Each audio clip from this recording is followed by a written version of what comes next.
A billionaire was seconds away from taking his final bite when a homeless boy screamed, "Don't eat that!" The cafe froze. Security rushed in. Everyone thought it was a scam, until they discovered why the boy shouted.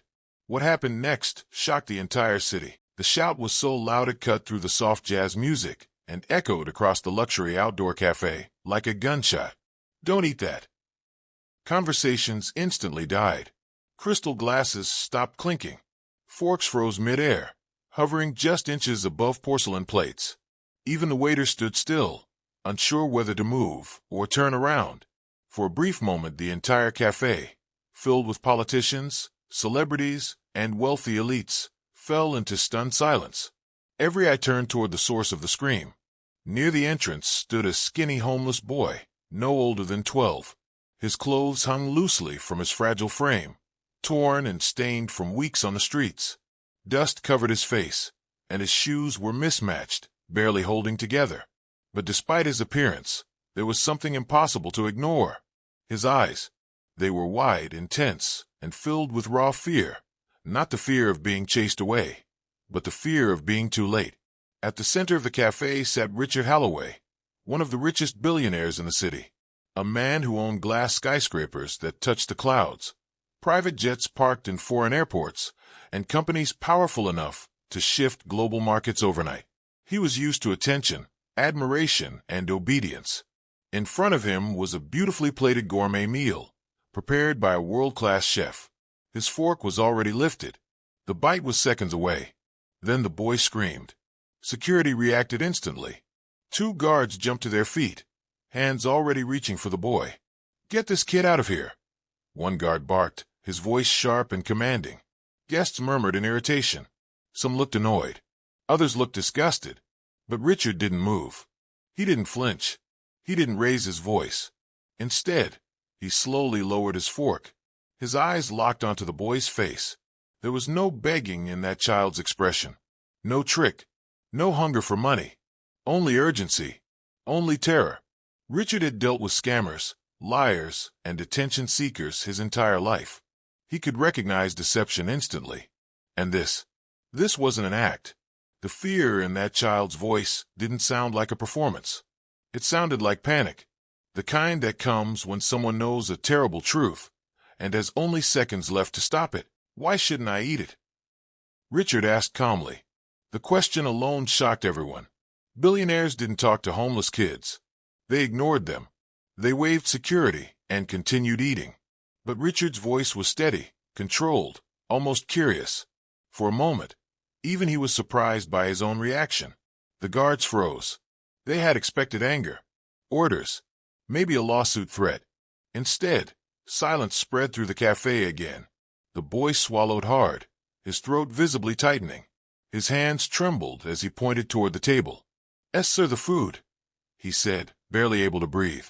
"The sauce on your plate. Please, please don't touch it." A ripple of nervous laughter spread among the guests. "Is this a joke?" a woman scoffed. "A homeless kid warning a billionaire about food poisoning?" Someone whispered with a smirk. Others shook their heads, convinced it was just another street trick. Richard leaned back slowly in his chair, studying the boy. His expensive suit contrasted sharply with the child's torn clothes. Still, he didn't look away. "Explain," Richard said firmly. "You have 10 seconds." The boy took a cautious step closer, ignoring the guard's glares. "Yesterday," he began, "I was sleeping near the kitchen alley. Late at night, I saw a man wearing black gloves."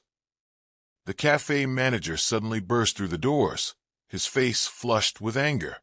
"This is ridiculous," he shouted. "That boy is lying. He's trying to cause trouble."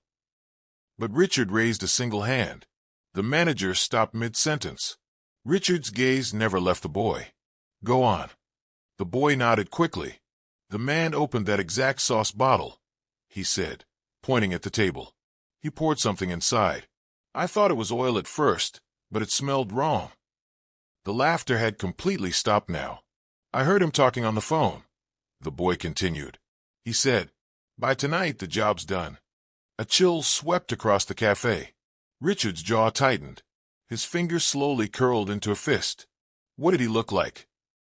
Richard asked, his voice lower now. Tall, the boy replied. Sharp eyes. Scar on his cheek. Color drained from Richard's face. Not because the story sounded dramatic, but because the description was perfect. It matched a man Richard had crossed months ago, a ruthless business rival who had already threatened him in private. In that moment, Richard knew something terrifying. This wasn't a prank. This wasn't a lie. Someone had tried to kill him, and a homeless boy was the only reason he was still breathing. Without drawing attention to himself, Richard quietly signaled his head of security. The gesture was small, almost invisible, but the meaning was clear. Test the food. Now. There was no hesitation in his voice. No room for debate. The head of security nodded and immediately moved. One guard carefully covered the plate. Another took the sauce bottle, sealing it as if it were already evidence. Guests watched in stunned silence as the luxurious atmosphere transformed into something tense and unsettling. Within minutes, police sirens wailed in the distance. Blue and red lights flashed against the cafe's glass walls as officers poured in, securing the area. The once exclusive cafe was quickly evacuated. Wealthy diners stood outside in disbelief, whispering nervously as their perfect evening unraveled. Amid all the chaos, the boy sat alone on the sidewalk. His knees were pulled tightly to his chest. His hands shook uncontrollably. Every few seconds, he looked up, expecting someone to shout at him or slap handcuffs on his wrists. This was how it usually ended for kids like him. Instead, Richard walked toward him. Slowly, carefully. The billionaire crouched down until his eyes were level with the boy's. The guards tensed, but Richard waved them back. "What's your name, son?" he asked, his voice surprisingly gentle. "Eli," the boy whispered, barely audible over the noise. Richard nodded. "Eli, why were you near the kitchen?" Eli hesitated, ashamed.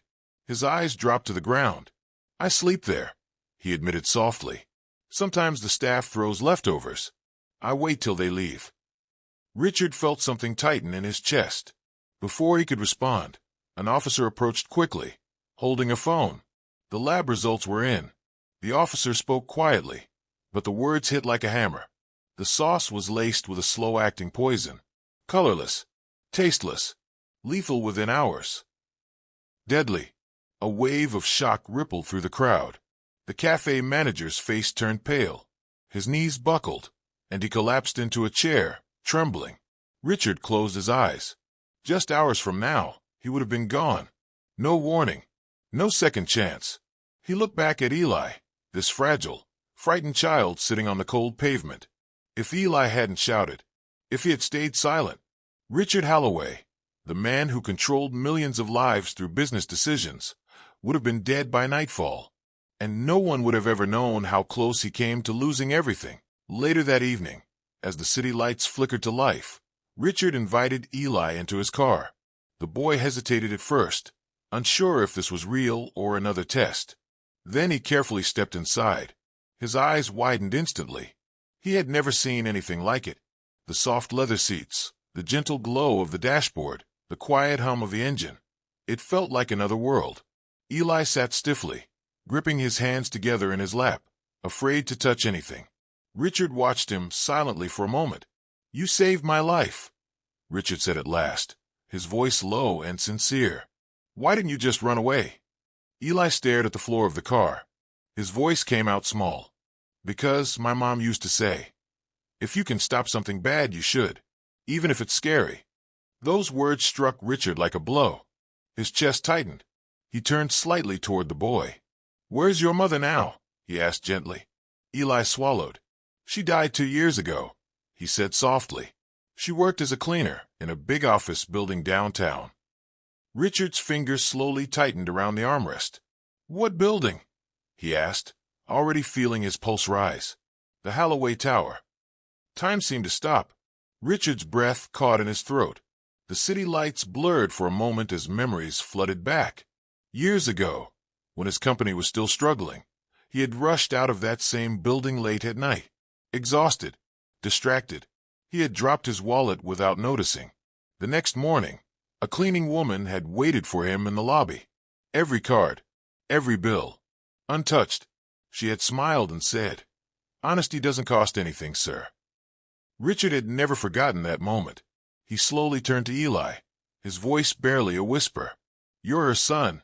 Eli looked up, confused. Tears filled Richard's eyes. He didn't bother hiding them. "She saved me once," Richard said. "And tonight you did the same." Eli's eyes widened as realization slowly settled in. Fate hadn't just saved Richard's life that day. It had come full circle, returning a kindness through the hands of a child who carried his mother's courage in his heart. As the car moved forward into the glowing city streets, Richard knew one thing for certain. This was not the end of their story. It was the beginning of something far greater. The next morning, the story was everywhere. Phones buzzed nonstop. News channels replayed the footage. Social media exploded with one headline after another. Homeless boy saves billionaire from poison plot. Photos of the cafe. Police tape. Blurred images of a small boy standing beside luxury cars. Everyone wanted interviews, but Richard Holloway refused them all. Instead, he did something quietly, without cameras, without press, and without announcements. He adopted Eli, not just into his mansion, but into his future. Eli's life changed overnight, but not in the way people expected.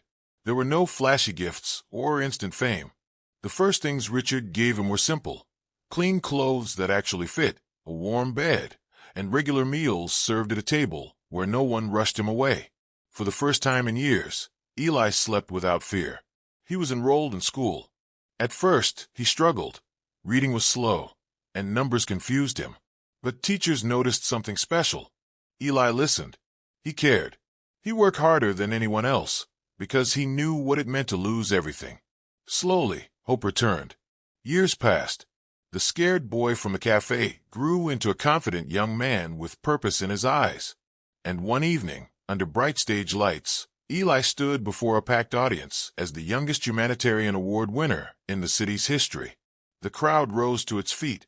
Taking a deep breath, Eli spoke into the microphone. "I once shouted to save a life," he said, his voice steady. "But that man saved mine right back." Applause thundered through the hall.